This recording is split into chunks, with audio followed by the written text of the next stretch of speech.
From the start, alam mo naman that I'm married. Kahit na hindi kami magkasama ni Lynn ngayon, kasal pa rin kami.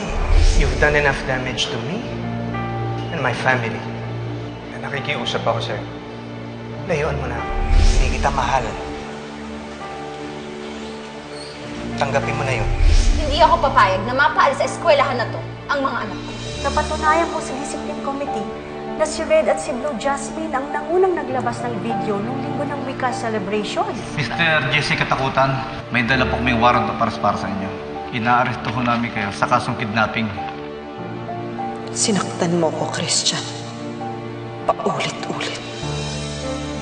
Pinakulong mo pa ang daddy ko. Pati mga anak ko, pinatanggal niyo sa school. Hindi ako papayag na hindi kayo magbayad. Hindi ako papayag.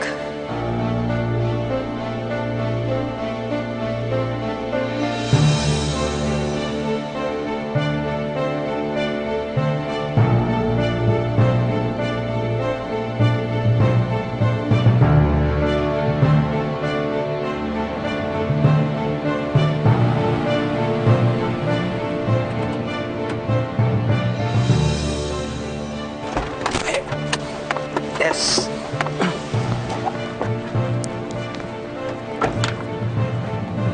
Chel, let's go, baby.